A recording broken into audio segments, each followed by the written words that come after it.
This is Queer Cinema Catchup, the podcast where we talk about movies, TV, and miscellaneous topics through a queer lens. I'm Allison. I'm Joe.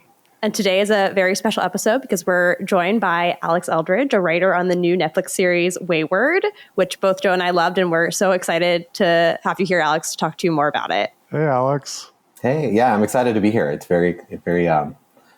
I'm glad it's finally out there. And it's performing so well on Netflix, so it must feel pretty incredible to have a show that you worked on. Yeah, you never know. I mean, it feels like things have a way of, on whichever the streamer is, it could be a perfectly good show and be kind of swallowed up by the algorithm or something. And so you never, Totally. So I'm really delighted, I'm really proud of the show, and I was hoping it would kind of, catch on in a somewhat significant way. So it's very exciting. Yeah. I mean, I know for me, I've been vaguely aware that it was coming for a long time because I loved Mae Martin's Feel Good. And so I've kind of been like waiting for it to come. And I bet there are more people like me who've been like, that show, it's coming soon. Okay, great. And then they saw it and jumped on it. And so different from Feel Good too, so hopefully we're giving people, keeping people on their toes or something. Yeah, absolutely. Absolutely. I haven't seen Feel Good, so this is my first introduction into the world of Mae's comedy and storytelling.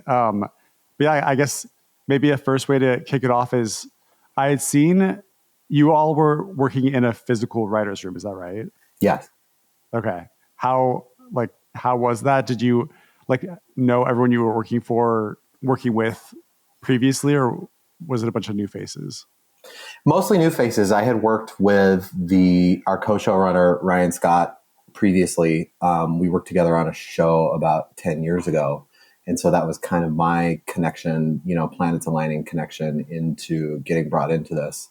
And I'm primarily, I would say, or I bill myself as a both horror and or queer coming of age writer. And so a lot of my writing samples fall into those territories. And because this is horror and somewhat of a queer coming of age show, it kind of worked out perfectly that that the plans aligned in that way. And then, yeah, the room itself, I think for a lot of showrunners, you're really looking to cast the room in a way. So you have people from all different backgrounds, not only their own personal backgrounds, but the types of shows that they've written on. So we had a really good combination of people who had procedural background and serialized background and improv comedy background. And, so there were all these different components and ways, people had various strengths that really lent itself to the combination of tones that Wayward is that you see in the show. And yeah, I'm happy to say it was my favorite writer's room that I've been in too. Quite honestly, it was just a great, absolutely no toxicity or which is unfortunately, more or less common in various other writers' rooms. And you never know what you're getting into when you throw personalities together, coming up with crazy ideas all day, and it was just a really great combination of people. So I really couldn't have been happier with the actual experience of, spending time day in and day out with everybody. That's amazing. Yeah. And it's cool to hear that there are different sort of genre lenses. I feel like you can definitely feel that in watching the show where it's spooky. It feels like a horror show, but then you really relate to the kids and their coming of age journey and it's funny. And so you're almost like, what am I watching? Like, what genre is this? But not in a way where it feels discordant. And so I feel like it really came across that everyone melded well. Yeah. together. And I think, given the subject matter and everything like that, it was important to kind of infuse it with a type of absurdist comedy in a way, in a more mild way that Mae is certainly very skilled at. And just having, it's a tonal mesh of a show. And I think that was really reflected by the combination of writers that we had there for sure. Absolutely.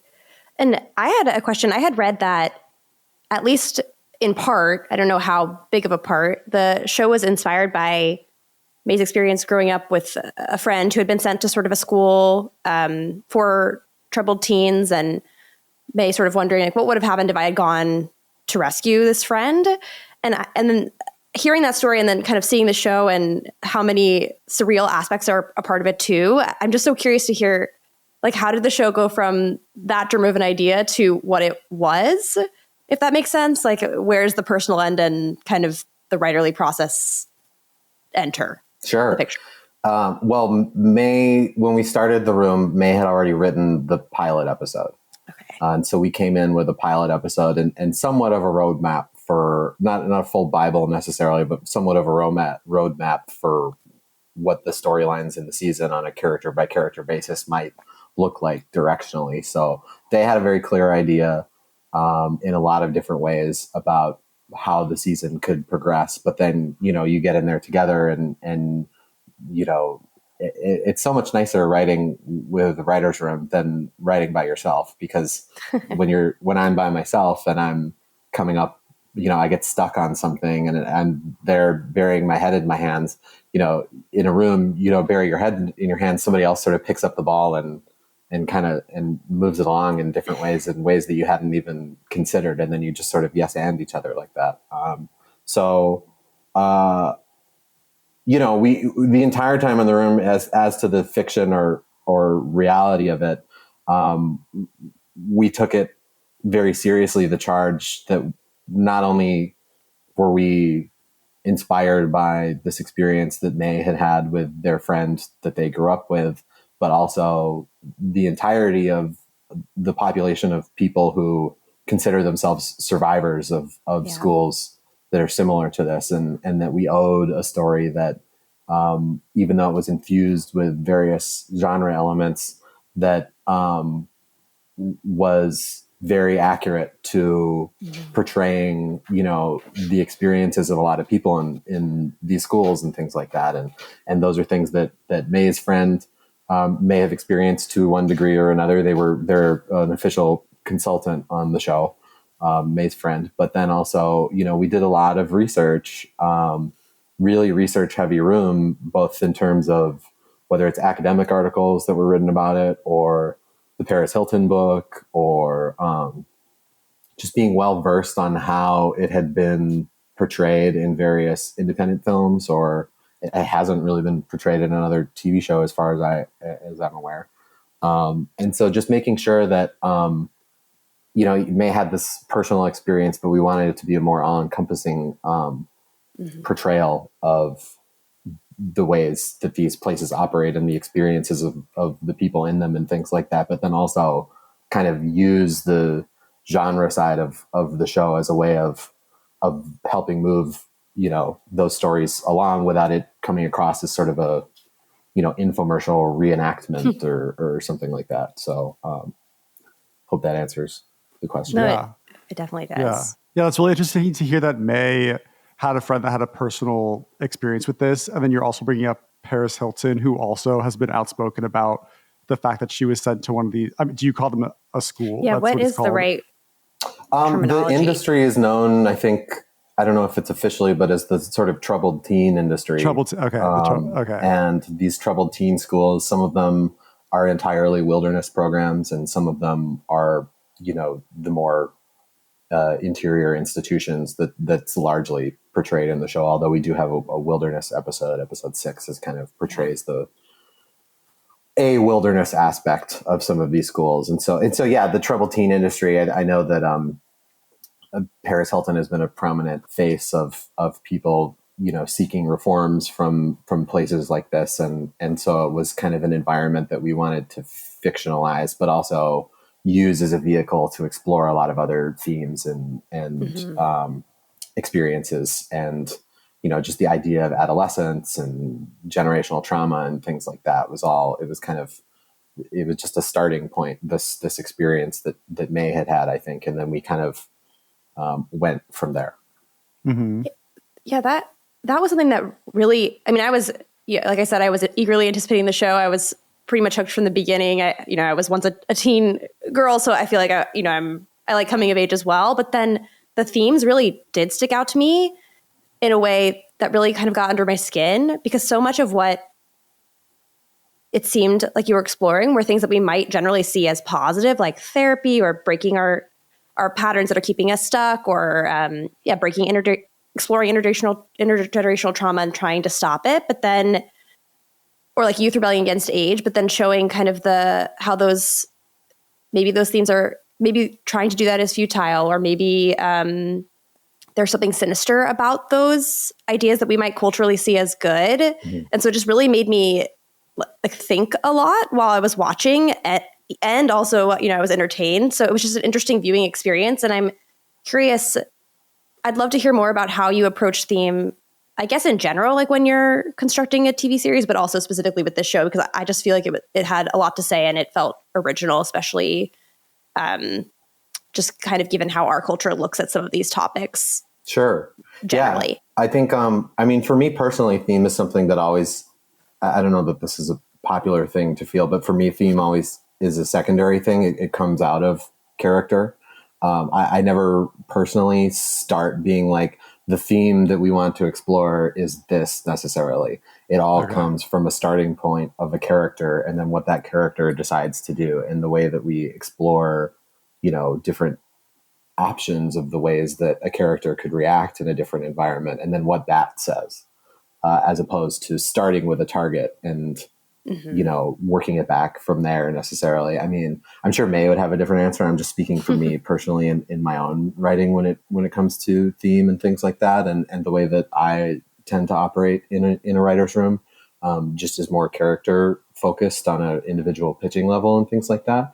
But yeah, in regards to therapeutic things, I mean, I had a wonderful therapist who I'd loved for many years, psychologist, and so I'm a big fan of therapy. And so, I would never want the message of the show to be that exploring things about yourself, exploring intergenerational trauma, are bad. It's the unaccredited, means by which a lot of these institutions choose to explore these things, which are counterproductive and actually are not rooted in any kind of certainly scientific or psychological consensus or anything like that. Mm-hmm. And that it's more about, the real tragedy being the duality of having potentially psychological or intergenerational things that do need exploring.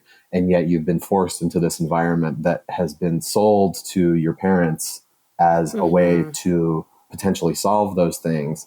But the means by which they're using to solve those things, I'm using air quotes for people listening, are completely bananas and not helpful and not proven to be beneficial in any way whatsoever. And yet, unregulated industries like this are allowed to, I think, continue to thrive in some instances. They're multi-million-dollar industries, and things like that. So, yeah. So it's sort of like the misuse of what could be good that then causes significant harm. Yeah, I think we're living in an era too where it's so good. It's such a good thing that more people are going to therapy and working on themselves, but there's also this more widespread case of kind of weaponization of therapy speak in order to justify maybe certain narcissistic behavior. I think that The Sopranos is very good at exploring, that very dynamic, towards the end of the show in particular, and things like that. And so it's an interesting challenge, to maintaining the integrity of the fundamental psychological approach, while not using it as a way to tell yourself just a different narrative than the one you've already been masking with, for example. Yeah. And so that's really interesting to hear you say about how you go in kind of character driven first, and then the themes kind of naturally come out from the way in which you think these characters would act. I think that's like really interesting to hear it said that way. And do I have it right in terms of like writing credits for the show? Is your writing credit for episode 7, but you have involvement in all episodes, or were you involved in every episode heavily and equally? Yes, me and Misha were both staff writers on the show. So we and the way every episode in pretty much all shows or the whole season was kind of broken, and this is the way it works in pretty much every serialized show is that we're all working on the episodes together. So it's the episode. We had the pilot from May. And then we go to episode 2 and we're all working on episode 2 together, and we break the story by character. So the main, we're either focusing usually on Abby or Lila, as our main vehicles that we're experiencing this world. And then the Dempsey story, kind of outside the institution and things like that. And so we're focusing on those individually and then blending them all together. So there's things, I'll give you one example is, there's a character named Oatmeal Beth that comes up in episode 3, I believe. And I remember the day, and all credit to Kayla Lorette, one of the writers, for coming up with Oatmeal Beth. And I remember the moment Oatmeal Beth was born into the world when Kayla pitched it and everything. And that's a character pitch that drives a lot of action in the show. And that's episode 3, but Kayla's episode is 6, I believe. And so just because your name is on an episode, you're the one tasked with executing the episode that everybody has worked on. And then there's a lot of writer's opportunity within that. And that's pretty much the way it goes on every serialized dramatic series. When a writer's room is breaking a season, everybody's working on every episode together, except, one person will go off and be gone for a little bit because they're executing the episode that they've been assigned, but then they come back and another writer goes out to execute the next episode. And so that's the only really variance in why somebody wouldn't have been there for an episode, is because they're out writing their own episode. And so we're all talking about every aspect, every storyline together throughout the season. And then we go off and execute the episode that we have been assigned to write. Got it. So yeah, everyone's involved in the entire series. Yep. And yeah, so Abby and Lila are kind of our protagonists that we follow into this story. And I think what was like really interesting and well accomplished is episode 7 in particular really stood out to me, because I feel like we have, these victims in the school, and then we have Evelyn, and then all the people working for the school. And I thought what was really interesting about episode 7 is particular is all this groundwork had been laid. So of course we're going to really empathize with Layla and Abby. But then it was interesting with episode 7 is we got insight into Alex's partner, Laura, and some of her thought process. And when she starts interacting with people who had been graduates, I'm also using air quotes, of this school, and how they exist and operate in this town now after going through something that's just so like traumatizing and devastating. So yeah, you're speaking about how like character comes first is most important, and people who I could have perceived as being more antagonists like Evelyn, we really got like a lot of insight in episode 7 in particular. And some of this like duality that you're talking about too is where like Evelyn, there was a line in here where she is talking to Lila and saying how, what was it? That parents often disappoint. And she speaks about her parents specifically and says, they hurt me. And they called it love. And so like so interesting to get that insight from her, is like how wounded she was by her parents. And then you get insight, at least I perceive that she is working for this school where she thinks she can help these children detach from their parents because that's like the source of all their pain, while also not seeing that she's causing them tremendous pain in this school. So it's like you like shift from one thing to another. And so who's to say, it's like she's so blinded by the fact of how wounded she was by her parents, she can't see how like the effect that she's having on all these future adults in this town.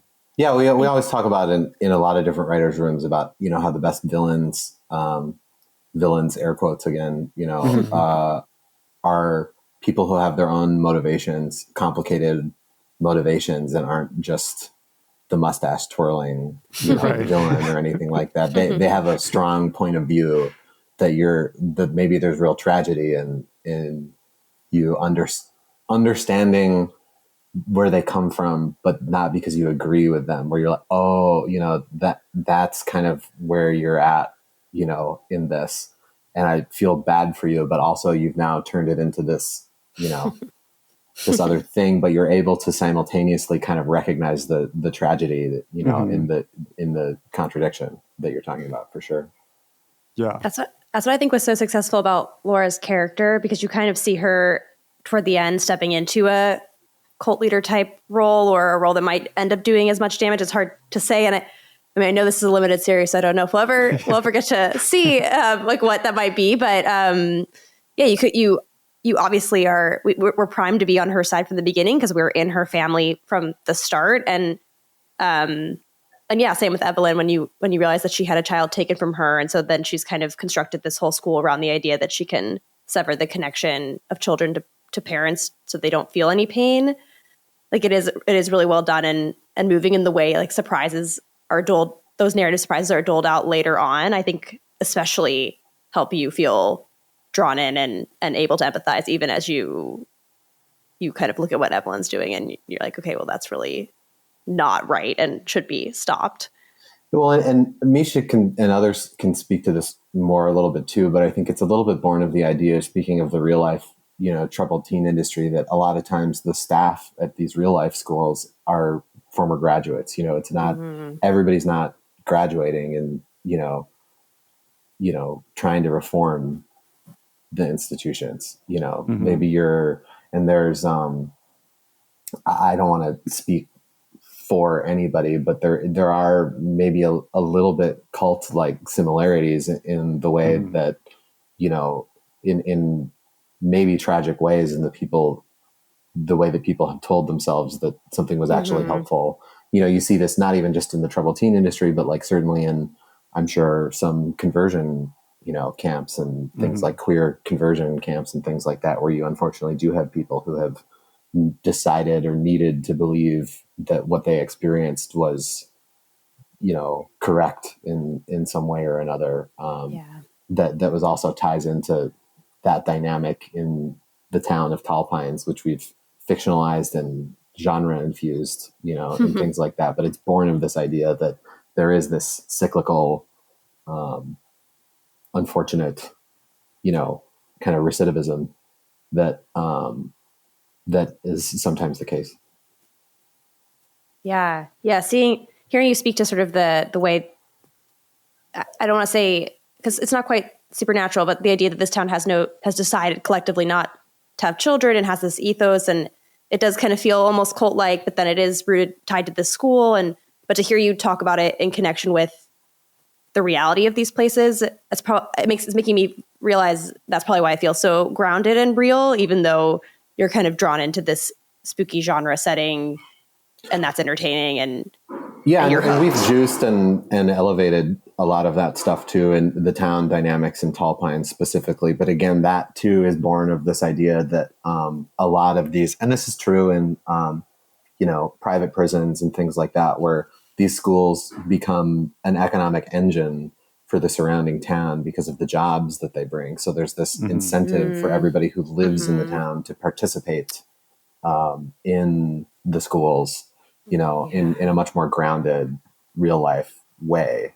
And so a lot of this stuff was kind of our way of using genre to kind of tell a version of that story without having to infomercialize, a real dynamic or something like that. Or, so a lot of that is born of what we understood through research and things and real testimonies from Misha or otherwise, about how these real life institutions operate. And so I've been finding our version of that within that. Mm-hmm. Yeah. I mean, I think it was really successful because, and hearing you speak about it, I can see that it is like seeped in research, but I maybe wouldn't have necessarily guessed that in watching the show, because it does feel like heightened surreal, like a genre show too. So we would always joke that, I can't stress enough that you almost want a camera to sort of just like, a character to just sort of like turn around to the camera and be like, and this is a little real. This is kind of real. What we're showing right now, just so you know, and then like turn back and not address it at all, but obviously that was not a real pitch at any point. It probably would have felt, surreal. I would have gone with it, but I can see why you decided. Like a funny games where you're like, oh, and actually, this is, or like a pop-up video, VH1, like pop-up video. I'm like, and they do this. Like they... Oh man. Yeah. It's like unsettling to hear that. Cause it's not something that you think about, going about your everyday life if you're not familiar with that world or that experience. Well, we always, and Misha and I talked a lot throughout the show about, we were always really big fans of using genre to tell this story, because I think there's an interesting challenge that we had where if you were to do a show that is a purely grounded kind of brutal dramatization of the actual experiences, and there's no genre component, it becomes maybe unpleasant to watch at a certain point. But then on the other side of that, you don't want to lean into the pleasant to watch side of it so much that you're undercutting, the duty that we have to tell some of these real life stories. And so it's, many people might disagree where the sweet spot between the two actually falls. But we were always really big fans of the idea that genre can be used as a way to sort of, tell these stories in a way that lends itself to much more conventional, pull you in television style ways. And so we were always it's a tricky balance for sure. But we were always trying to hit the right balance of those things. Mm-hmm. Yeah, I can see. I mean, that's definitely like a worthy question of like, where is the line, or how far do you go one direction or the other? But I do think you pulled off the delicate balance, or whatever phrase you might want to apply to that, because there were moments where I did find it hard to watch. And I, specifically, I think when we're kind of seeing her experience with Evelyn, when she's kind of like, okay, I'm going to go through this process with her a little bit, kind of opening up to her methods. And you kind of get the episode where, Evelyn's kind of popping into her memories, and then you have to rewatch her memories over and over again. And specifically the drowning scene, when that played multiple times, like I found it very visceral and very challenging to watch. But I think that served the story so well because I am so emotionally with the kids. And I mean, I have another question about that. The kids feel so real. And I would love to hear about, how you kind of constructed these teens. Because they felt like people I could have gone to high school with. I went to an all-girls school, and I was more repressed than rebellious, but I definitely knew people who I feel like could have been Lila and Abby's and all the other kids in the school. So that was kind of multiple of some statements. That was some questions. So feel free to run with that however you'd like. Yeah. Well, or Joe, if you want to. Yeah. Yeah, Joe, anything? Let me just pile on here. Yeah, no, I mean, I would say that I didn't have a personal experience at these schools, but I was a queer teenager in 2003. A queer ne'er-do-well teenager in 2003. And, I think that there was one moment, where my own parents were like, should we send him somewhere? Like not one of these schools, maybe necessarily, but it was kind of getting to, I wasn't like a danger to myself or anything necessarily, but they were a little not okay with certain decisions I was making and things like that. And so, I mean, part of the reason, and there's a few of us who are, roughly the same age, mid to elder millennial types, who knew what it was like to be a teenager in this era and,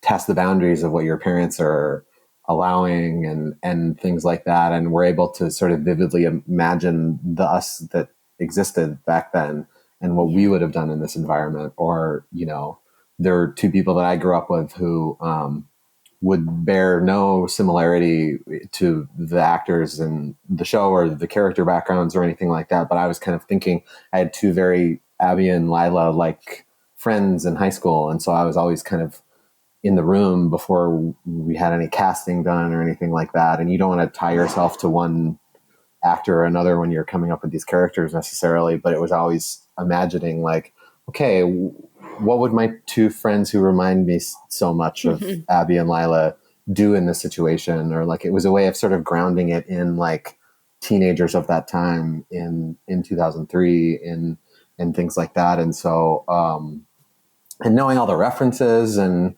and kind of just imagining like, what if this was my group of friends at the time? That was a good grounding starting place for writing a lot of these characters and how they might respond to this environment and the sort of cultural references that they have coming into the environment and things like that. That's kind of how I, I'm glad that they feel as alive as they do, because there's so much us in them and our experiences in them, even though we, a lot of us didn't have experiences in these schools specifically. We certainly had experience as teenagers in 2003 that we were able to draw from extensively. Mm-hmm. Yeah, of course. I completely forgot the time period. This is a period piece, and I'm only, you got the click wheel. A few years younger than in there, and the old web pages and things like that. Yeah, we were delighted to, put as much nostalgia as far as that, totally web 1.0 type of stuff in there that we could, for sure. I mean, that's definitely probably partially why they felt so real to me, because I'm close to that time period too and was young then. But yeah, they just felt like real people to me.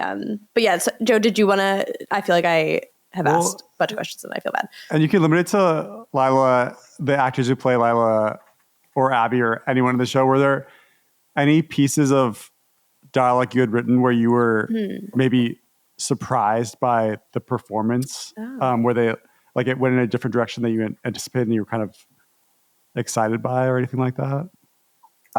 Yeah, I think, I just got to really shout out Toni Collette here.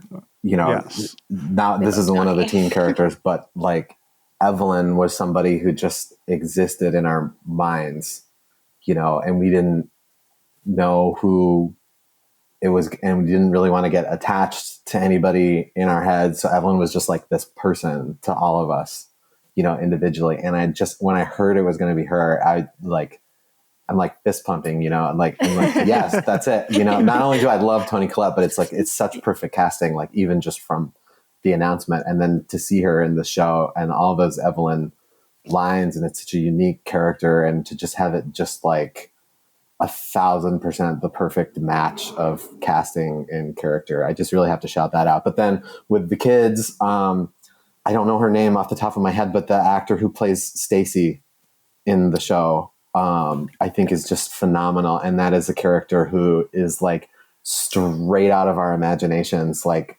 leaping onto the screen. She's so good. She does such a good job. I'm sorry, I don't know her name off the top of my head right now. Isolde Ardes? She's fantastic.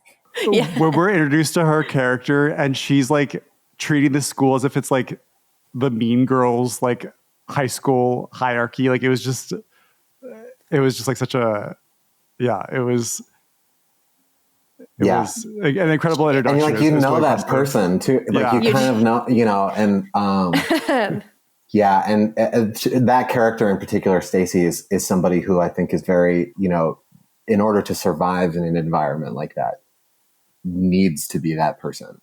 Mm-hmm. And you need to convince yourself that it's all very important and that you're the best at it, because the alternative is like, Daniel, that character, I think. And I want to shout out that actor too, Milton, I think his name is. Let me double check. I thought he was great. That was a character that I didn't know. Yes. Milton Lara. Milton Torres Lara. Shout out Milton.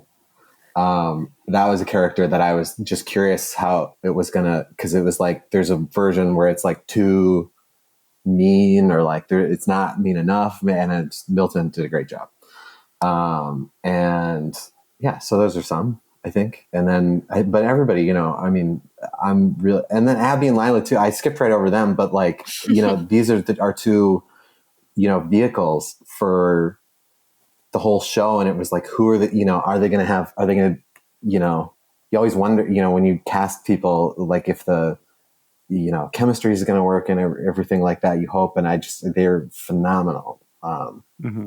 Again, like out of our imaginations onto the screen. So great job, everybody. Agreed. Everyone's performance was excellent. Given your background, given May's background, given the other queer representation on this show, obviously like queerness is kind of like a fundamental foundation to to how this is written. And you talked about this is more specifically like a wilderness school, or like troubled teen. Troubled teen schools, but then that also has close ties to like specifically like conversion camps where like a lot of like queer people have been sent. So there's like, that's all tied together. And Alex is trans, and the show is that trans right? man. Yeah. Alex Dempsey is a trans man. Yep. Lila's bisexual. Like there's all these different characters, and we're also introduced to a character. Yeah. His name changed from the room, so please remind me. Francis, I believe. Oh, so it is Francis still. Okay. Yeah. A few of the names changed from in the room, and I was hoping in this interview that, as they often do in shows, because you are like, hey, can this be the name? And they're like, no. And you're like, oh, okay, that's not the name. But Francis, yep. And then the store clerk, that name did change from the room in episode 2. There's, and we wanted to, in queerness, sorry, were you done with your, I didn't want to go talk for over your, we talked a lot about the real experience of a trans person in 2003. And, whether it's HRT or societal acceptance broadly, it was, I was closeted in 2003 and I'm a cis, gay man. And it was not great for us, back then, let alone, gender expansive people. And so this idea that the thing that could be alluring about Tall Pines, the city, was that it was this kind of utopia, in a way that is kind of undeniable for somebody like Dempsey. And then within the school, in terms of queerness within the school, there's something about these troubled teen industries that is so much different from, like a full-on queer conversion therapy school, where there's something, it's almost like queerness is treated as like on the same level as like smoking weed or something like that, where it's like, it's not the centerpiece of their focus necessarily. And there's something about these schools, these troubled teen industry schools, that is so punishingly equalizing in a way that it is kind of erasure, or you sort of forget your own identity because you just have to survive by all these weird arbitrary rules and requirements and, hugging sessions and, things like that. And so how, queerness might manifest for somebody in that environment as either an outlet or the way a repression that equalizing factor can facilitate, how does that maybe drive somebody a little crazier? And then outside the town, it being like this reward almost in our show, in the fictionalized world of Tall Pines, that it was totally utopian when it comes to beliefs about things like that. And it was like this reward that like you completed it and you get to be whoever you want to be. And that circumstance lending to sort of a complicated, imperfect decision on the part of Dempsey, at the end of the season, is a lot of what we talked about in that territory. Yeah. Well, and you're speaking specifically to like in the end with Alex taking the baby, getting in the car with Abby and driving away, only to discover that was just a fantasy. That's not what really fantasy happens. of the yeah. So in the end, Alex chooses to stay in the town, and we get so much like insight throughout the show to what led like Alex to eventually make that decision. I think that's one of the lines, Alex, that he says. It was like kind of like an off the cuff, but I thought it was like really important to like these things that we're talking about. He says that, what was it?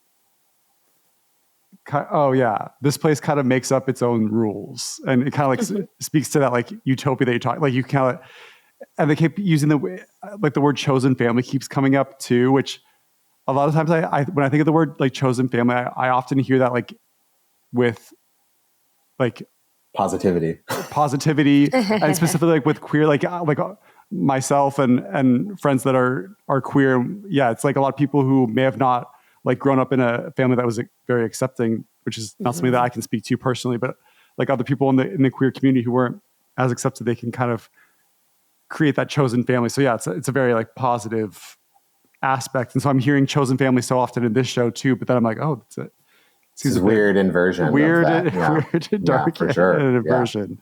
Yeah. Yeah, that's really interesting to hear. Well, I like that too. You know, I'm always, and this is my own personal opinion, but when I'm writing queer characters, I don't necessarily feel a, you know, like I need to portray them as perfect moral people who always make the right decision or something like that, you know. And there's a lot of talk about representation and what's proper, you know, you never, you know, there's a lot of, I think gay men in particular are often not portrayed, you know, as perfect, you know, decision makers or things like that. But I'm always drawn to things that are a little bit more complicated when it comes to the decisions that they're making or they've made, or that they, just because it's a gay character or a bisexual character or a trans character, that we don't need to sort of feel like they need to make the totally right decision all the time, that they can be messy and have, you know, more complicated decision-making thoughts, like anyone, you know? Yeah. Yeah. It's so funny. Allison and I were just talking about, because we were analyzing just like throughout the decades of queer representation. And it was something that we've talked about is there was that period, especially in like the 80s, is that right? Where just like if there were queer people, they were almost like seen as these like holy martyrs, like they could do no wrong. And they were put in such a positive light. And that's kind of, as like we're getting more of that representation, we can see they don't always have to be in a positive life. And that's like freeing, because that's like what humans are. We're complicated people. And we can't, it's untrue to just show every like positive quality, because that's, we have. Yeah. And, you know, we do owe a certain duty to representation and particularly correct representation when it comes to things like considering a trans man's actual experience in 2003. You know, what are the options available to that person, and making sure it's accurate within the bounds of what was available at the time, and we're not being loose with the actual, you know, experience of it, but then that's separate from decisions that the character can make outside of that. You know? Yeah. I really liked how, I mean, it's such a queer show, but and all of that is infused within it, but it wasn't as if there was some big kind of, the word, to use your word, the infomercial part of it, like that wasn't there, but you could still see, like I'm thinking of the very beginning when Alex's partner's, the other cop named Dwayne, is that right? Dwayne, yeah. Yeah. When they're in the car in the very beginning and Dwayne's kind of talking about how this is like a small town, and then Dwayne thinks twice and is like, but you shouldn't be worried because this is actually a really progressive place. Like all these, you know, hippies came here, and I just feel like there were all these like here in Tall Pines. Yeah. and then it's hilarious because they run right into a child who's run out of the woods, petrified for their life. Yeah. So I mean, I love that scene. It's both an intro to what this story is going to be, but also just these kind of small moments where the show's not saying like, it's not spelling it out for you. Like, oh, Alex is trans, Alex is queer, and has anxiety about where they are and how they're going to be able to live their life. But it's just so present in each of these little tiny moments where like the subtext is really rich, and it made me, and I feel like it was great both in terms of like a character study, but then also with the genre of like this being like, is Tall Pines a safe place or not? And we don't really know. And you kind of feel the tension that someone with that lived experience might actually have felt like back in the day and in that time period. But we kind of experience it too because of the way it's written and the genre that you're using.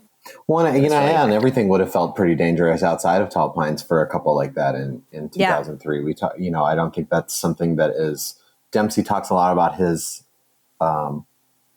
experiences outside the town, but we don't really, you know, portray it or, you know, get into too many details or anything like that. And obviously Laura has this traumatic background in the school to a certain degree, but, you know, it's not outside Tall Pines wasn't, for all the sinister qualities of tall pines. Outside tall pines in America in 2003 was not a great place for a couple like that. So that's kind of one thing that, maybe isn't underlined at every single moment in the show, but it's certainly something that both of those characters are actively thinking about as they're existing and receiving new information about this town. Yeah, I feel like it just keeps bubbling up. And like, I also am thinking of the scene when Lila and Alex encounter one another for the first time, and Lila says something like, queer people usually leave small towns, or something like that. And that it just really, it strikes you when you're watching it, and you kind of are reflecting, and it strikes Alex too. So it's such an interesting experience as a viewer and as a queer viewer too. But the identity erasure kind of theme that you were talking about, I didn't even really. One of my favorite scenes was when the kids do kind of gain a foothold and they've rebelled and they've locked themselves in the facility. And it's upsetting that, of course, they don't pull it off. It kind of ends tragically. But when Abby finds their boxes of all their belongings, and then it kind of leads to this party and this celebration of who they are as individuals. And then we get Abby and Ello kind of getting closer. That was so beautifully done. I didn't even really think about how, institutions of all kinds kind of stomp out your individuality. Rediscovering who they were before, literally rediscovering who they were, before they got there. Yeah. Yeah. Yeah. Like with talismans of their past. That's really beautiful.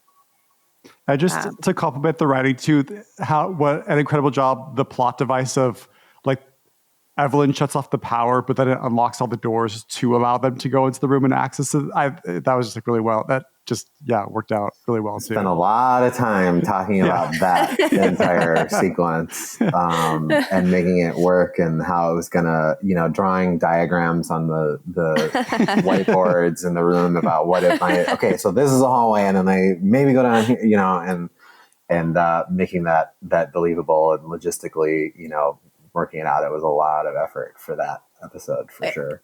It worked because it felt exactly like what would happen. Both the highest of highs when they are kind of discovering who they are and they're reveling in their youth and their victory, and then of course in how it kind of falls apart because they are kids and.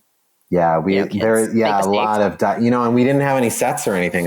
We didn't know where we were if it was going to be a build or if we were going to be using an actual location or anything like that. And so we're kind of like, well, what if it's this? And then it still worked. It was like, I'm sure there were some rewrites and things given location constraints, but nothing, major. When I was watching it, I was like, they used all the stuff that we kind of, figured out. So yeah, I thought that was really well accomplished. And since we're complimenting scenes, I think another favorite moment of the show for me is when Dempsey and Laura go to the farmer's market, and you're seeing Laura interact with I'm so happy people she had gone with school before, and then the chilling discovery that Dempsey makes when he goes over to those kids doing graffiti, and he's just kind of checking in on them. And he's like, "Oh, are you Dwayne's kid?" He's like, "Oh, no, I'm not his kid." And then that just great moment where Dempsey walks up on the little hill and starts looking around the farmer's market, all the people, and you're like, "What is he clocking? What is he clocking?" And then it shows the ice cream truck. You're like, wait, kids usually are at the ice cream truck. Where are all the kids? And so that was a great moment of revelation. I loved that scene so much. I'm really glad to hear that. We talked about that. There were a lot of different iterations of that farmer's market sequence, and we talked about the farmer's market a lot and the different kind of vendors that might be there and stuff. I think one of them in the background is actually May's dad with puppets. Yes. No way. It was so, and then all the adults just kind of clapping with the creepy puppet. Yeah, no, I'm really happy to hear you say that. That we talked about that farmer's market sequence a lot, and exactly how that reveal might play out. There were a lot of different iterations and things like that, and so I'm really glad to hear that that you liked it. Yeah, because and it's just so well done too, because two things are happening where it's Laura is becoming more entranced or enraptured in this place that she came from, and she's realizing why she has to stay. And then at the same time, Dempsey's going through this thing is why we have to leave. So they're really diverging there, and you're seeing it through action. So it was just like, I thought, really well accomplished. And Thank you. Really, yeah, no, really it's really great to hear. Everybody's going to be thrilled to hear that you said that. So yeah. Was that one, like, since we're talking about some of the challenges of, like, what was the most challenging, like, thing to write for the show, would you say? That's a good question. Those big sequences and just the pure logistics and beats of it and tracking, like the breakout in 5. And, that's a lot of character advancement and all these little moments with all these different people. It's an ensemble, sequence in a way. And so making sure it just works logistically, and then also isn't just, we're not kind of like throwing stuff at the wall to like keep the clock running or whatever. It's like, it can be really challenging, talking about stuff like that. And then in general, just the balance of genre versus, grounded, and how much to lean on one or the other, and how much to reveal about, the genre components of the show, and where to land everybody, at the end of the season, and make sure that we have arced them, appropriately. I'm kind of just like everything. But that would, those big sequences, I would say, are some of the hardest. There's nothing that's really jumping out at me, but then it's also like, it's challenging because so much of these, one ongoing challenge is like, if in the super grounded version of the show, it's like they're just trapped in an institution and they never get out, and they're just kind of kept there all the time. And it's just this cyclical day in, day out. That's the reality, and so it's like, well, how do we engineer something that, is true to that reality, but then also like advances, the story in hopefully like a really character-based way like that. And so just those challenges, and always wanting to adhere to keep the grounded aspects of it in focus as we try to move things forward in a television way. I hope that's a good answer to that question. Yeah, definitely. It's bringing to mind a question I have about maybe something that's one of the more surreal or genre elements, just the idea of the leap. I'm curious, like, if you could explain, like, as much as you can, like, where that came from, because that just felt really, it was deeply unsettling, but I also felt really like it was like nothing I've ever seen before. We spent a lot of time talking about the leap and what it is and what's going on with the, organization that Evelyn is the spearhead of. And those were not detailed by the end of the season, but there are answers. Okay. I like hearing that. I hope to be able to. You're kind of setting my brain off a little bit, because I watched it originally and then I watched it again, and I noticed the second time around that the principal of Layla and Abby's school said that they had gone to this same school, and it made me wonder, like, how far reaching is this organization? And then I thought, now this might be, I could be wrong about this, but I thought I saw a photo of him in someone's house later on, or like a painting. And I think you're really onto something there. I think you're really onto something there. Be careful, Alex. Allison's going to ask questions to secretly have you reveal things. Okay, I knew it. I was like, no.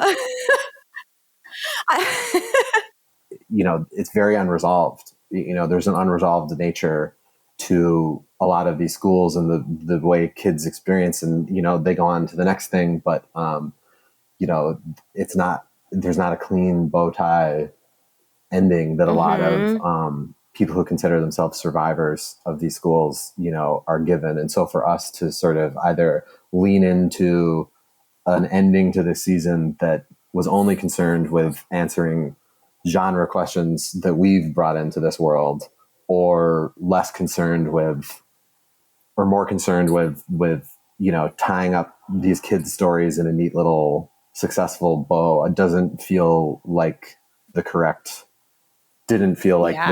way to land everything. No, I agree. Definitely I feel like that was the right choice in spite of my curiosity, but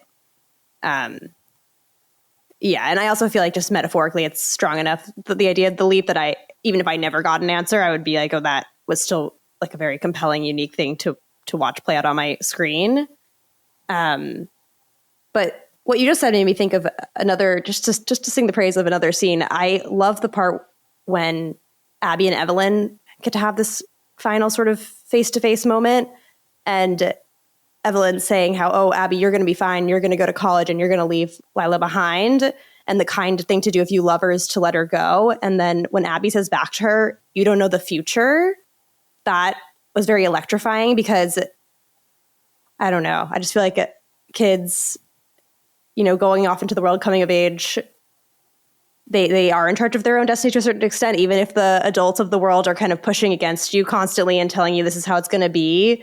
But to see a kid like not lose hope or conviction in spite of what's going on, I'm glad you chose to kind of focus more on the characters in the end. Well, and I'm sure a lot of us have memories of being told things by perfectly benevolent, well-meaning adults in our lives when we were younger. We're like, I know that was wrong. Like, I know you get to make the decision because you're the adult, but I also like have a pretty keen sense of things, and like I know my own agency in this, and I know that just because you're the adult doesn't mean that you're the be all end all or anything like that. And so, I hope some of that came through too, that not only generational trauma, but the fighting between generations, which is so natural, even in a non-sinister, capacity to parent-child relationships or guardian-child relationships or things like that, is something we certainly talked about a lot. For my own curiosity, well, mostly for Alice's curiosity, we had gone through your IMDb and you were a PA for Mad Men. Is that right? I love Mad Men. Yeah. I worked on Mad Men. I had never seen it before, and Allison sat me down. We had been roommates for a while, and she was like, we need to watch it from beginning to end. We watched all of it. Loved it. Amazing. And then I found out my brother was also rewatching it. And so I actually rewatched it pretty much when I went home for Christmas. Like I watched it again with him. But anyways, I need to do my own rewatch. Well, yeah, no, I had a fantastic experience working there. I was a small cog in that machine. I worked in the production office on season 6. And I was an additional set PA on season. So I'm not credited on season 7, but I was on set for season 7 for here and there. I couldn't go back full time because I took a writer's PA job on Sons of Anarchy, which was conflicted in this, and I wanted to be on the writing side of things. But Mad Men was fantastic, and I have nothing but great things to say about it. I, going into it, was worried that it would be like a hyper pretentious environment, that everybody would be like, we have more Emmys than years you've been alive. Like, what are you doing here? Like, kind of thing. But everyone was so cool. Like, I think everybody like all the department heads and, crew for the most part, and all the actors and everything, like they started on that show and never thought it would be the Mad Men that, we know today and was at the time or anything like that. I got really lucky that I was hired there because I knew somebody who worked there who brought me onto it, and I just felt it was like pinching myself, the whole time, and it was, it was just great. I still can't believe, I was like, again, a very small cog in that whole machine, but terrific crew and, immaculately designed, and I just don't have enough good things to say about it. I'll keep this kind of broadly unspecific, but because the show was so secretive, they did not have electronic distributions of scripts. And one of my jobs while I was in the production office was and we rotated who had to do this or split it up sometimes, but we had to hand deliver, drive around all of Los Angeles. I got to know Los Angeles really well and hand deliver the scripts to the doors of every actor who worked on the show. And so that was just kind of surreal, but it's like, hey, here's the, script, and it was just like, I can't believe this is what I do for a living in a way. And, gotta deliver my script to Don Draper. I had a phenomenal time working there, and it was just like, I can't believe it's this great. I can't believe everybody's this nice. So working on a show like Mad Men, where just like the writing is so strong. I've never seen Sons of Anarchy Q, but I know I have friends that really were interested in that show.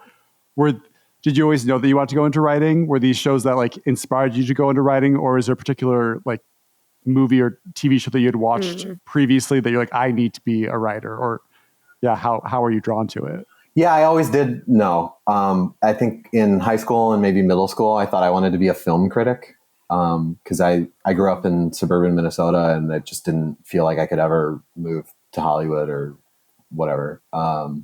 And so I was like always looking for like, what am I going to do instead of film or TV writing? Because certainly I cannot do that.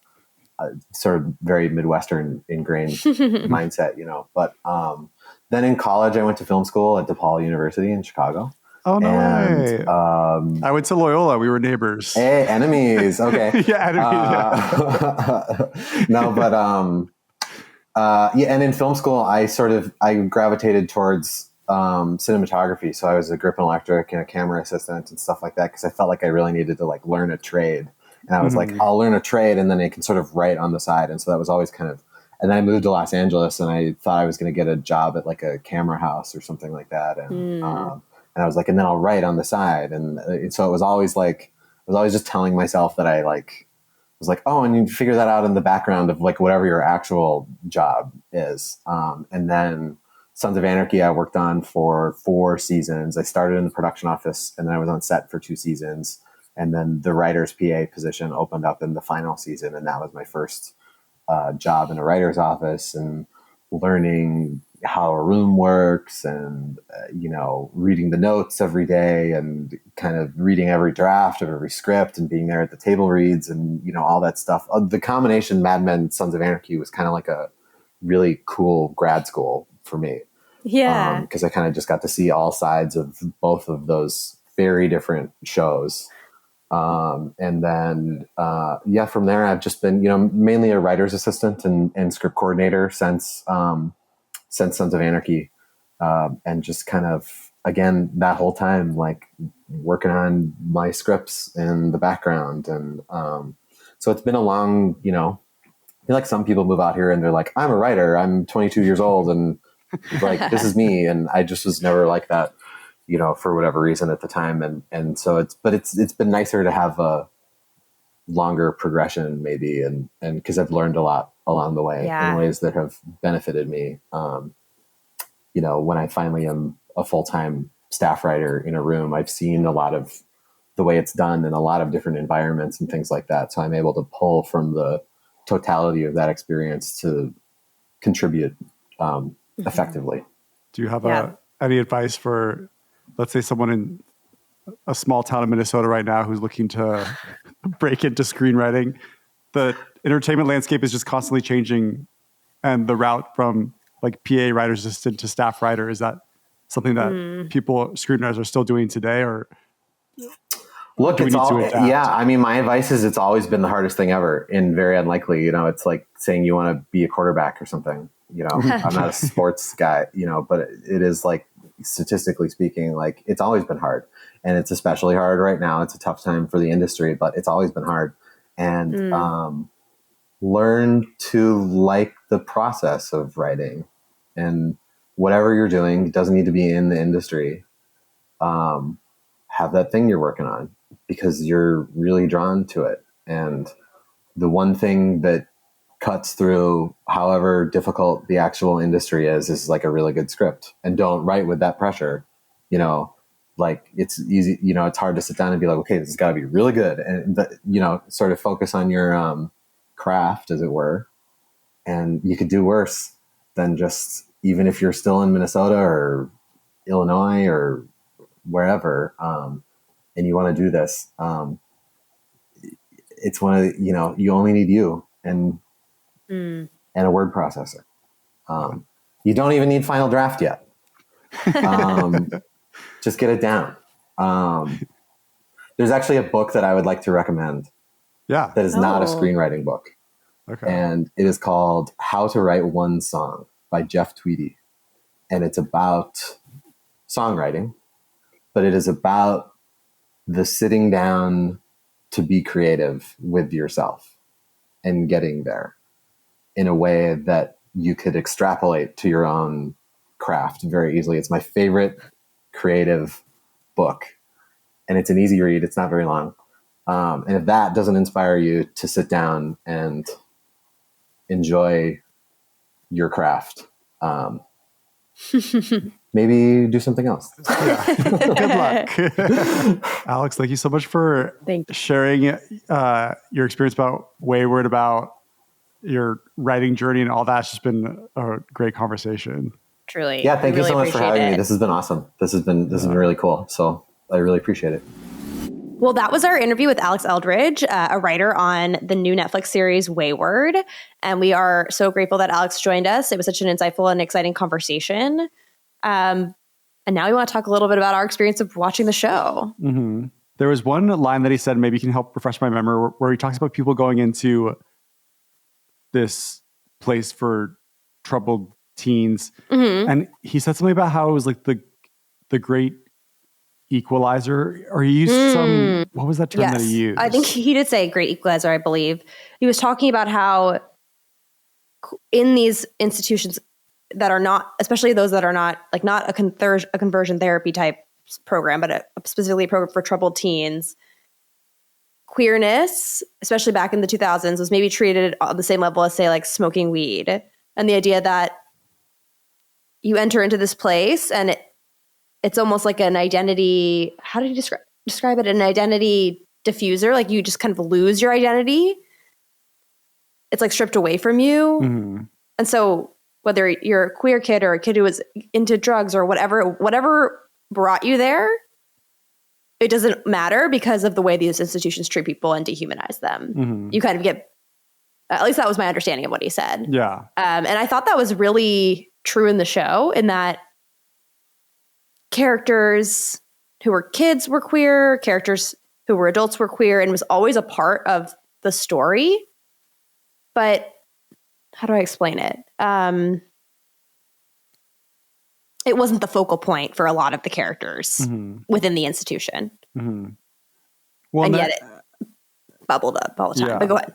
And that's what's so well done with having like Laura be Alex's partner, is we're seeing someone firsthand who had been at these schools and like what the result of it, to have blank spaces in your memory, to like not really understand what's happening. And one of my concerns starting this show off is Alex Dempsey comes to this town with his partner Laura, and then we discover that the teen who dies, who ends up getting stabbed by the knife, does that really Daniel, he reveals that like Laura. Oh no, not Daniel. You mean the beginning? The very beginning. Yeah, I forget that character's name. He reveals that like Laura has ties to the school also, and so one of them.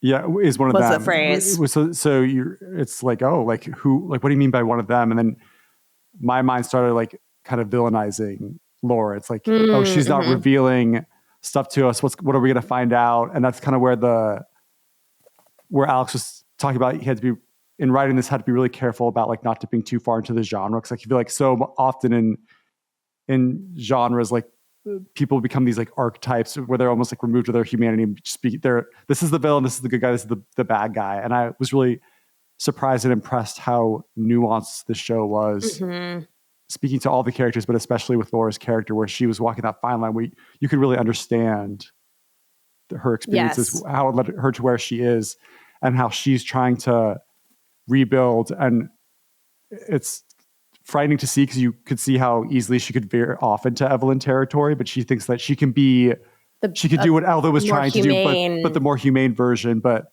like even watching the setting of her being in that basement, you know, starting up, and it just feels like without the structure of the school, like it's like, oh, this really seems like a cult. Like, so it's like, I thought just there was so much. Yeah, it's depth. genre, but there's like so much surprising depth. And I feel like this show really walked such a fine line of keeping it entertaining, but then it's layered with so much real history. Yeah, and it sounds like from what Alex was telling us that it's because of the personal stories, the research that they did to base this on true institutions that are like this, and yet to also lean into genre and make it into something that's a little bit more heightened. And I feel like they did that very effectively. But yeah, just like in terms of Laura's character, I found it so heartbreaking, the idea that she because of what Evelyn has done to her via this sort of leap therapy, which for viewers who haven't seen the series, we don't quite understand what it is, but it has something to do with you kind of have to experience almost a memory, a hallucination of your mother standing before a door with the door inside of her. And it is sort of triggered by drugs and kind of Evelyn's coaching. But putting that aside, where was I going with this? Just that like that procedure or that process made Laura feel no emotional ties to her parents or her own child. And then thinking of that and feeling so sad, and her wanting those things and then becoming who she becomes in the end of the season, and how sad that was, and how much you can empathize with that. And at the same time, like knowing that Evelyn is somebody whose child was taken away from her by her parents, the way those wounds kind of match and how they both kind of end up becoming similar figures is really powerful. But anyway, we dove right in. Hey, sometimes you gotta open the door right away. Don't talk about doors. Don't talk about doors. So this kind of ties in what you were saying about like Evelyn's whole belief is, or at least that's what we're presented as her whole belief is told through a really, I think, important moment in episode 7 where Laura and Francis are talking to each other. And Laura's talking about how she first met Alex and he was like wearing like a cowboy costume. And then so it kind of like led them to talk about like their like romances, who they're dating. And so like Laura just kind of asks Francis like, oh, like, who are you dating? Are you dating anyone? And he says, no. He says, no, chapter 4 of Evelyn's book, the root of all suffering is attachment, which I feel like is a really like, that ties to this whole thing, like cutting the cord is Evelyn's whole belief, but then you're just kind of like filling it up with a different attachment. There's another great line that Evelyn, I love how we're just like my other favorite line. All the lines we liked, but I did really like this line. Evelyn says to Lila when she's kind of persuading Lila to sort of see things from her perspective that I think it is all pain is umbilical or something like that. And being born is not a choice. And that really resonates for a teen, and it's true. Like we don't ask to be born and our pain does come from attachment to others. And yet it's essentially human. It's human because you like literally, I mean, I guess it's that period of time as a teenager, you're so like the world is dark. It's not what I thought it was. Like, I gotta be different than my parents, but it's like you came from people who also came from parents and it's like the generational trauma. Like, and then I think kind of becoming an adult is realizing like, this is how I was raised. And then like making conscious decisions where you can, to have the power to choose like what you want to influence you as you, if you choose to raise your own children. And then I think also part of being an adult too is not everyone realizes, but I think, and this is speaking as someone who has no children, but I think there's a part of it too is like you will raise your children and there's going to be things that they don't like how you raise them too. And it's like, you can only do so much, and in the best of circumstances, like you're not going to walk out unscathed without any criticism from your own children, I feel like. Very true. As my wise therapist recently said, that the whole job of parenting is to, watch your children slowly step away from you. And that is the goal. You know what I mean? Oh my gosh, I just got chills. I know. He's really good at his job. But what I found I feel like we're just like we need to talk about this show maybe like offline too, because I have so much to say about it. But also when you realize that there are no children in the town and that this group of people have decided to forego having children until they can ensure that they won't cause any of them pain and instead put all the resources into children who need it at this school.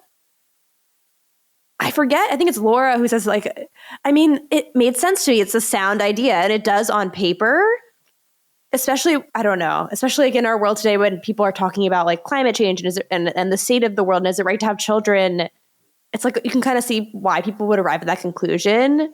Are you saying like how people wait, like they put off having children because like the state of the world at certain Yeah, points like do in no time. harm. I don't want to harm because being born is not a choice. But then it's just sort of like, But are you ever, because you're always going to hurt your kids. always Like gonna hurt and your kids are going to hurt you. Yeah. like if you're going to wait to have children with the idea that the world needs to be, like if everything needs to be okay in the world, then you're never going to have kids because the world is never going to be. I guess so. Or you're kind of assuming it's almost like, oh, I'm making this perfect moral decision. And when I have kids, it will be perfectly moral and correct. But maybe the whole idea of having kids, like maybe it's impossible for that to even be. Wow, this is kind of, I feel like I've waded into controversial territory. Like, is it even a moral thing to do? It's just a human thing to do, to have kids, to love, to be attached. It has like almost, like obviously we want to be moral and raise children to be moral. But you know what I'm saying? Like there's something about, I don't know. I can't explain where I'm going. I went down many like rabbit holes. I like where you're going with this. Cause there's like Cause to even say to love or be loved that's not like a level of morality. That's just like a human experience. Right. And I hope so. And like what is the reason that people have children, and then to like say that they're like holding off for like the moral choice of, not that I'm judging people who are doing that. Yeah. I'm not. Yeah. And I think we live in a very difficult time and these choices are not easy, but it's more just that I feel like the show makes you think, like the themes are really deep and you're going to come away with like a lot of thoughts about real life and questions about what's going on in this weird world. Like what's the joy of the show is you can safely explore it. Yes. Through these people, which we're talking about themes. Something that I wanted to quickly get your thoughts on is I loved how Alex brought up how, yes, like the themes are important, but when he goes into writing, he doesn't go in thinking of these big themes. He goes in like focusing on the characters and having that kind of flesh out these themes. What were your thoughts on that?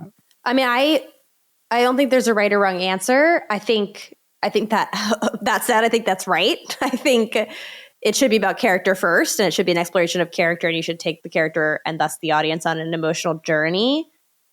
But I think once you have the characters and you're telling the story, for me, I like to think, and they definitely were in this writer's room, it's clear, but I like to think about like, well, what beyond these characters, what is this story about? And what question is it asking? And I don't try and personally answer the questions that I am exploring, because I feel like the questions I usually try to explore are things I'm uncertain about or feel conflicted about. And so, and I guess that's what Alex was saying, like those questions should exist within the character. They should be asking them to in their journey. Yeah, I don't know. I guess I think both are important. Yeah. I think it's interesting because like myself coming out, it's like I have this TV show that's already like fully formed, and like I can like be like, oh, these are the like I can just decipher it. But I thought it was like really interesting to hear his side of like when you have a blank sheet of paper in front of you, like where do you start? You know, and it's like, and with the characters for sure. I mean, I guess maybe you could come up with like a crazy premise that has a lot of thematic resonance, and then be like, okay, and who's in this world, and go from there. But I kind of think probably character comes first most of the time. Yeah. But I had a question now that we dove right off the deep end, diving board into the deep end. We are down there, but I'm going to swim us back to the surface a little bit. Okay. So I want to ask, what did you, if anything, know about Mae Martin before you saw the show? Because I love Mae's Netflix series from 5 or so years ago called Feel Good. And I've been hearing about Wayward, I want to say, since shortly after that show ended, I've been waiting.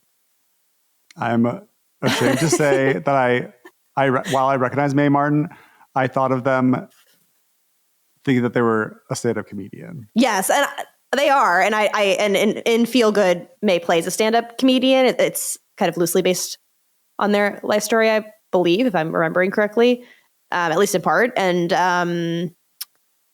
but I'm not really a stand-up person, so I haven't seen much of their stand-up comedy. So even though I'm a big fan, you like to be seated and watching TV. I mean, it's kind of true. I'm a TV girl. Did you see connections to Feel Good and Wayward? I know they're two very different shows. What's so impressive is, yes, but in the most subtle ways. Like, this is truly a different beast, like a genre show, an ensemble that has a mystery to it. Like, all of it's like definitely like very different, and I'm really impressed. Like, and I also think learning from Alex that May had written the pilot before they even came to the writer's room, like the pilot does such cool stuff. Like, didn't you think when you were watching the pilot that it was going to be Lila who gets kind of plucked from her hometown? And I was surprised the by bait and that. switch of that was so, and then the idea that that Lila goes after her, and the way the episode ends with Abby writing the letter to Lila saying, like, you know, I miss all these things about you, please don't come here. And then it's like Lila running across the field. That was a great pilot ending. All this to say, the subtle connective tissues I saw. So Feel Good is about two people who get into a relationship. One is a recovering addict, and the other is a woman who's never been in a relationship with another woman. And I say that because in the first season, May's character is part. The seasons kind of cover May's character's journey with identity. So I don't want to say too much more about that. Everyone should go watch the show. And then it's kind of about how their relationship maybe isn't good for them and kind of has elements of addiction to it. And it's really, it's funny, and it's just great, and it can be dark. It's really good. But when Lila and Abby have different disagreements or arguments about whether or not they're good for one another, or people imply that, I noticed that felt a little like thematically or character, like a similar character vibe, although very different. And then I think in episode 1, Abby's parents have those people over, and they say, what's Abby going to be when Abby grows up? And the mom's like, oh, she's mentioned stand-up comedy. Okay. And the other person goes, I'm so sorry. Like, people like that need some kind of wound or some deep pain to go into that. And I just feel like that was a nice kind of homage to Feel Good. And then the Lila character having an older boyfriend is also a little bit tied to Feel Good, but I don't want to say too much more about that. Everyone should go watch the show. Yeah. It's great.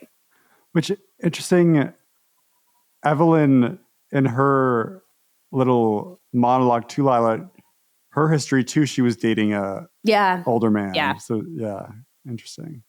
Did May function as comedic relief in Feel Good, or is everyone more around them? Does the comedy come through the situation or through the acting, the performance? It's sort of like a dramedy. It's a unique show, but it's kind of like it's like a Fleabag, like an auteur-driven comedy drama that's informed by personal experience and kind of like a unique beast. That I've said that twice now. I've called shows beasts. Well, I asked that because going into this, knowing that May does stand-up comedy, I hear Wayward, this isn't the first time where someone with a comedic background is writing something that is more in the horror / like thriller genre, such as this show. And so, but I still, even with that said, like I was anticipating like May to kind of have more funny quips, and I was surprised and impressed that it was more dramatic. And they reserved some of the more like funny dialogue to happen with other characters of the show. Like, there's a great line that like Abby's venting about her experience at the school, and she's like, all the fruit is brown, and they don't even get you ketchup with your tater tots. I did laugh at that. Or there was a scene. Oh, yeah. I thought just like really smart writing. Oh, definitely incredible, very well constructed. Yeah, it was funny. It has like mystery, and like the reveals are timed very well, and all of that. But if you want to have a sense of like what May's comedy was like in Feel Good, do you remember in the first episode where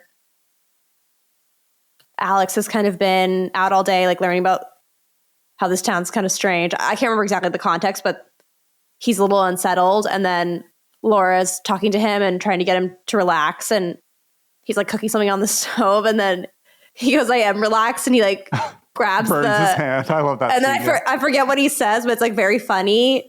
And then it quickly becomes like that very spooky scene where they go down into the basement. But that I feel like is It's kind the of style. what May's character is like in Feel Good. Okay. And also just like more on edge because like they're trying to hold everything together, but they're kind of falling apart. Yeah, I'll have to watch it. I would recommend. I'm going to watch again probably. So is there anything else you wanted to discuss about Wayward the show, about the interview or anything like that? Like, what do you think is going on with the leap then? If what Alex implied that maybe there is more going on then, because honestly, I kind of came away from the final episode thinking it was pretty metaphorical and also driven by drugs. But do you have any theories about what's happening in this show that if they did get a season 2? Like, so there's more, like, are we thinking that there's more motivation to what Evelyn's actually doing? Like there's a greater plan? Yeah. I mean, they mentioned something. I would have forgotten about this, but now my brain's kind of worrying about how the guy who was looking for his daughter, who's kind of obsessed with Tall Pines. Do you remember that character? His daughter disappeared from Tall Pines. Okay.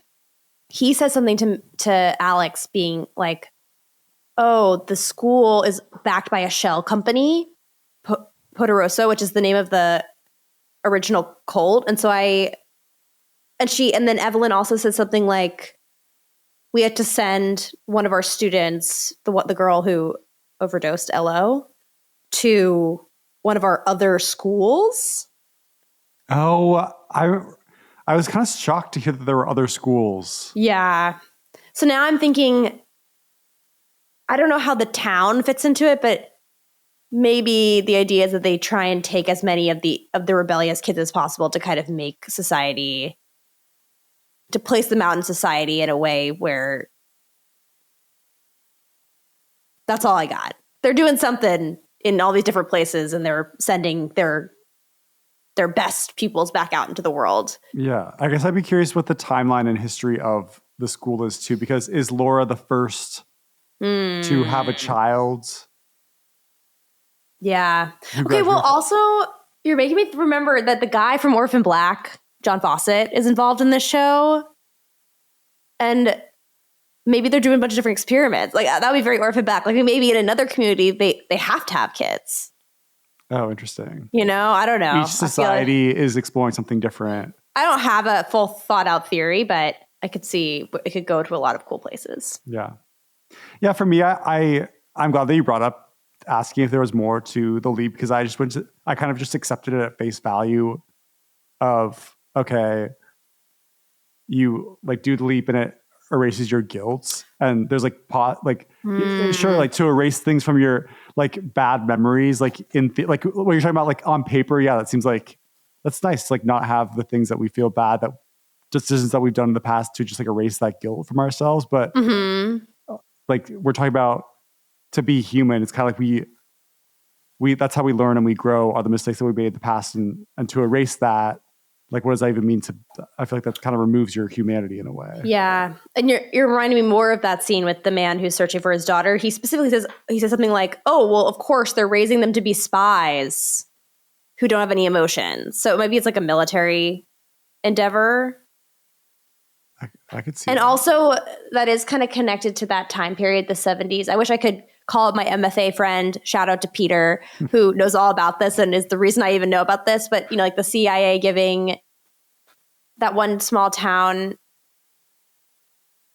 they were testing drugs on them secretly and like wiping memories. I don't really remember, but it's real. It was a conspiracy theory that turned out to be true. If we called Peter, he would tell us everything about it in a way that would give us chills.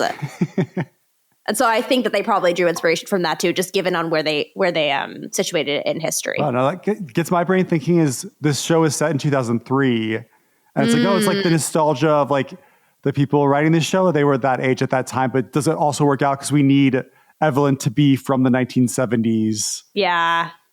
Is there more to that? Interesting. Probably. Whoa. Did we just look at us? cracking the case. But meanwhile, also not really cracking anything. I'm like, Peter would know. I was just saying, basically, we love this show, and that's why I feel like we don't even need to continue to go on for much longer, because I feel like the interview was so wonderful and covered such ground, and we just want people to go out and watch the show. And if you do watch the show and you want to hear more from us, please, as I always want you to do, please email me, because we could do a deeper dive where we do kind of look into theories and maybe break it down by character and stuff like that. But in general, we just really want to recommend the show. Yeah. And if you want to dip back into TV shows that we've talked to about in the past, we've talked about Severance season 2. We've talked about White Lotus season 3. Under the Bridge. Talked about Under the Bridge. And partially Hacks here and there. Also done a lot of video essays related to that. The Last of Us. The Summer I Turned Pretty video essay. Yeah. TV, man. I love it. I love it so much. Oh, and also we'll have a Fallout season 1. We'll have talked about. Oh, yes. Yeah, my gosh. Upcoming. We talked coming about soon. It in full detail. Yeah. Coming soon. Yeah. Well, thank you so much. And we'll see you next time. Go watch Wayward. Yeah. Go watch Wayward.